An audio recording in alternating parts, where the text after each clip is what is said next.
All right. Good evening to everyone. This is my policy presentation project. The policy I chose to come up with and write about is the foster care system policy, changing foster care for the better, by Michael Mitchell.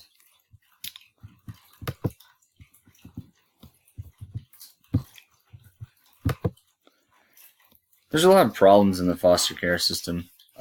I think that the system is just flawed and judgmental. There's a lot of revolving circle of children going from foster families to biological families, meaning they get placed in a foster care system, they get better, then they go back home. Same thing happens, and they go to a different foster family, bounce back and forth till something happens, or they either end up traumatized, emotionally spent, or in a group home. And then just a lot of kids, you hear about the happy endings, but a lot of kids end up in a group home, or they age out at 18 and have no skills, no representation, and nowhere to go in life, which is a bad place to be. And I don't think it should be like that. And they can end up with child trauma, emotionally acting out, behavioral issues. It even causes grief for the foster care family.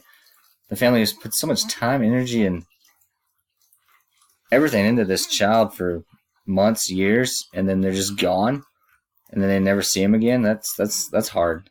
And then the CPS not having resources, they needed to do the best job possible, like short staff, not be able to do the home visits, not being able to do the documentation needed to be done, not being able to travel to the places that need traveled to make sure the biological parents are doing the things they're supposed to be doing. So someone just signing them off. Prevent loss in the system issues, like children getting lost, like aging out, or just lost to a group home and no one ever thinking about them again.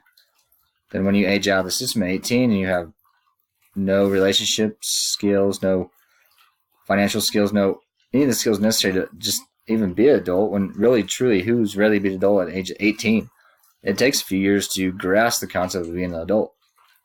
And if they age out of the system and all of a sudden you're too old for foster care and you're 18, no job, no family, nowhere to turn to, I mean, that's a problem.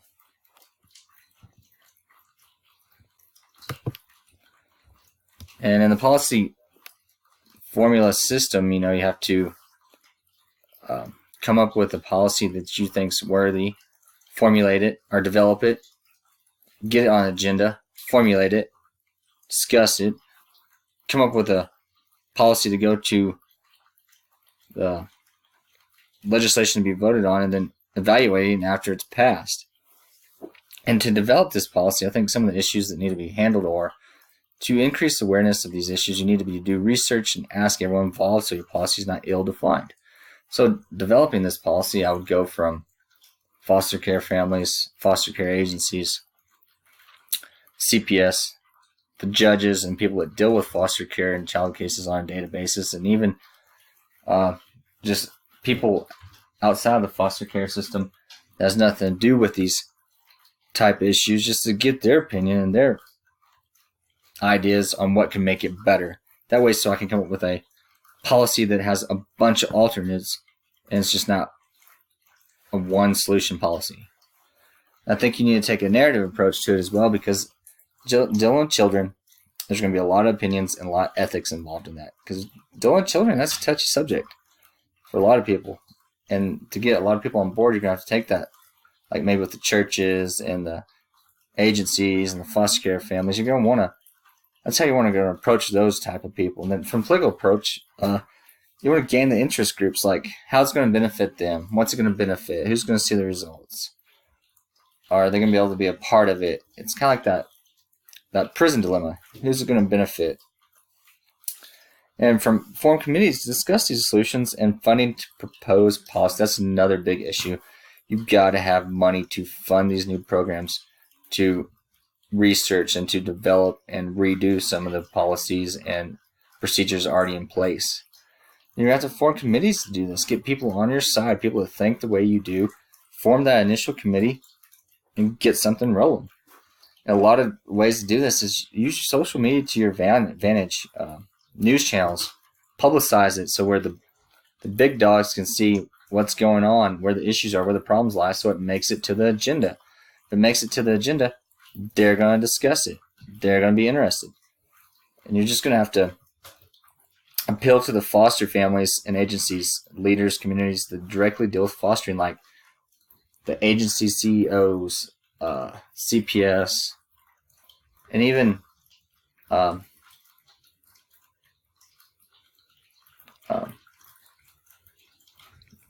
group homes. Get them involved. See what they think. And once it's made it to the agenda, you have to formulate the policy.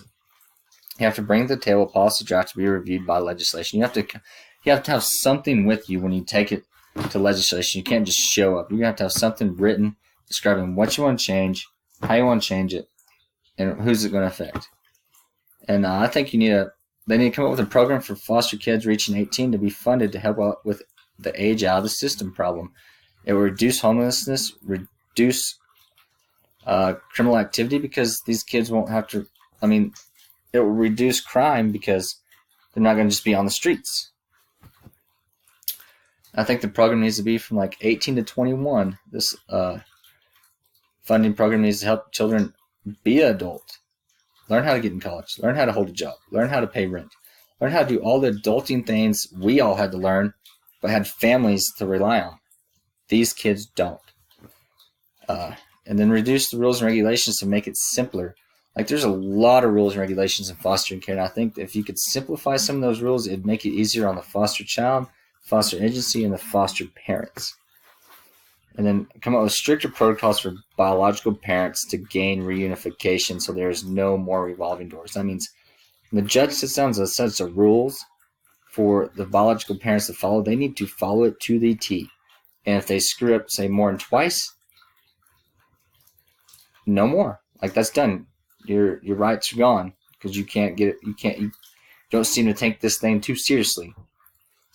And you need to have protocols that make sure that they do those things. And then more support for kids to handle their emotional trauma. Because, getting taken out of the only home they know, even though it's a bad situation, putting in a new home, that still removes them from their home and causes trauma and emotional stress. I think if you have a little bit more support to help those kids transition there, it might not be so rough, even though that is a hard situation all wrapped up in itself.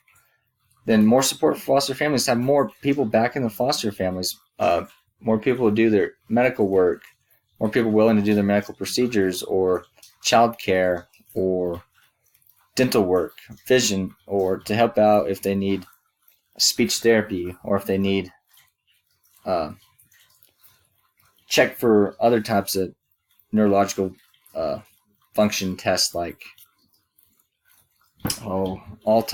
autism or learning disabilities, stuff like that. And then if they do happen to be one of those happy endings and they do get to go back to their biological family, which is the whole goal, reunification, then there needs to be some follow-up there. Some time, like supervised follow-up for a while to make sure things are going as they should and things aren't regressing to what they were.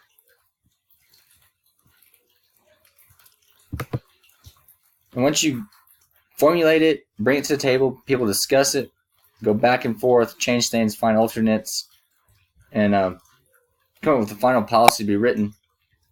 It has to be voted on. Everything goes to vote.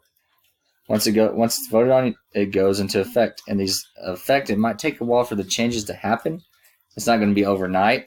You got to get the program up and running to help these age out of the system kids. You have to review the rules and regulations to get them simplified, and you have to find ways to support the foster kid and the foster families. You have to find ways to get the word out, and they're probably even going to revolve around to some kickbacks for helping. That's how you get people on your side. It's incentives. And then you're going to have to find a way to raise these funds because the money's not going to come out of nowhere. But if you have incentives and interest groups and legislation that's involved in these committees and groups, they can help donate and raise money and give money to the cause to help get the project growing, get the doors open, and the program started.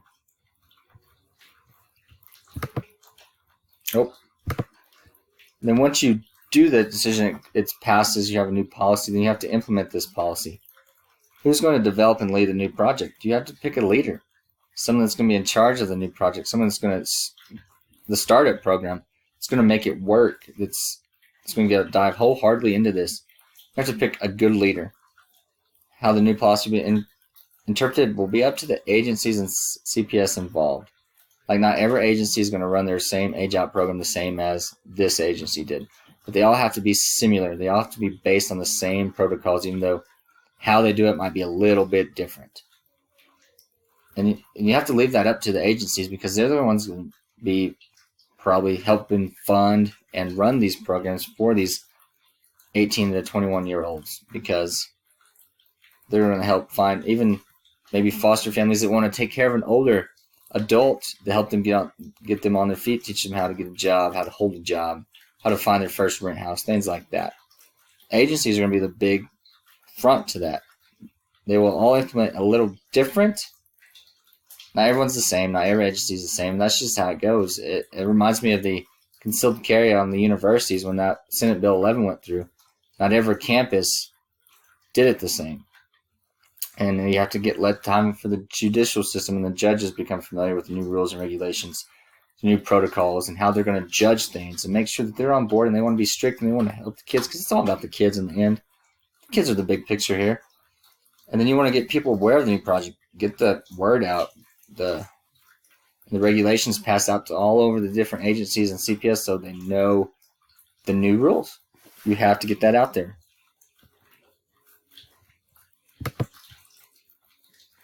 And then, of course, some of the things that you're going to run into with policies, not having enough money, funding problems, budget issues, or you didn't make it to the agenda, you didn't catch enough big shots' attention, or you didn't formulate it right, or you didn't develop it correctly, or pitch it to the right people the right way. You didn't tell the story the right way.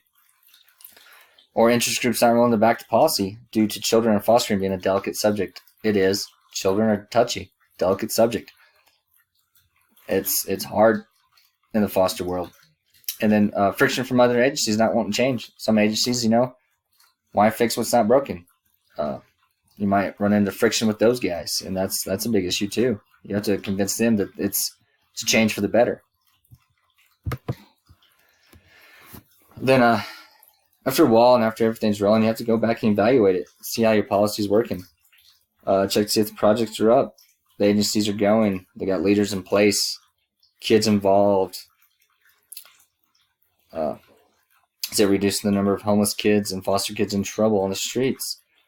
Is there better ways to raise funds? Are you finding another way to gain money for these projects? And then, of course, you want to get the opinions and feedback of CPS, the agencies, the judges, and the public. You want all those people's feedback so you can, if you need to, you can alternate the policy. And then this starts the cycle of improvement on policy changes through alternatives. It's a big cycle now, big circle.